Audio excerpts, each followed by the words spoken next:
Recognized for 5 minutes. I thank the gentleman for yielding, and I ask unanimous consent to revise and extend my remarks. Without objection. Mr. Speaker, I rise in strong support of this resolution. I thank the gentleman from Ohio for bringing this issue up. It is late. This war started 10 years ago. It's about time we talked about it.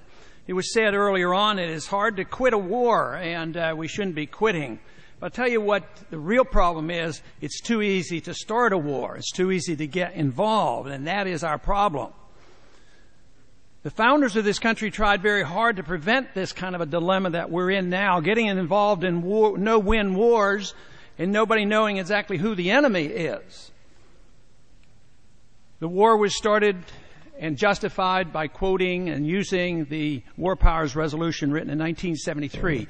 That was written after the fiasco of Vietnam to try to prevent the problems of slipping into war. Yet that resolution in itself was unconstitutional because it literally legalized war for 90 days. So it did exactly the opposite. So here we are, the 90-day permission for war at that time now is close to 10 years. I'm afraid that this is a little bit too little, hopefully not too late for us to do something about this. Are we going to do it for 10 more years? How long are we going to stay? And the enemy is said to be the Taliban. Well, the Taliban, they certainly don't like us, and we don't like them. And the more we kill, the more Taliban we get. But I want to quote the first line of the resolution passed back in 2001. What the purpose of giving the president the power, which was an illegal transfer of power to the president to pursue war at will. It said the authorities to authorize the use of United States armed forces against those responsible for the recent attacks launched against the United States. The Taliban didn't launch an attack against the United States. The government of Afghanistan didn't launch it. The best evidence is that of those 20 individuals, 2 of them might have passed through Afghanistan. A lot of the planning was done in Germany and Spain, and the training was done here in the United States. Oh yes, the image is that they all conspired, a small group of people with bin Laden, they made this decision. Right now, the evidence is not there to prove that, but certainly bin Laden was very sympathetic, loved it, and wanted to take credit for it. And one of the reasons why he wanted to take credit was that he said it would do 3 things for what he wanted. First, it would enhance his recruitment efforts for Al-Qaeda and his attack against Western powers who have become overly involved in control of the Middle East and have had a plan for 20 years to remake the Middle East.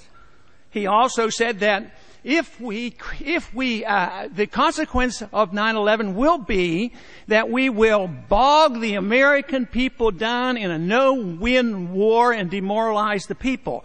And they're working on it. There's still a lot of moral support, but there's a lot of people in this country now. The country is totally bankrupt, and we're spending trillions of dollars on these useless wars. The people will become demoralized because history shows that all empires end because they expand too far and they bankrupt the country, just as the Soviet system came down. And that's what bin Laden was hoping for. He also said that the dollar spent will bankrupt this country.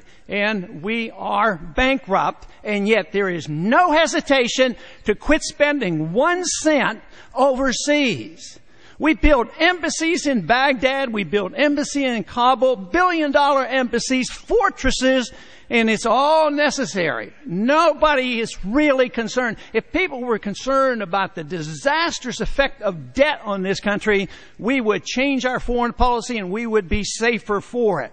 We are not safer because of this foreign policy. It's a policy of intervention that has been going on for a long time, and it will eventually end. This war is an illegal war.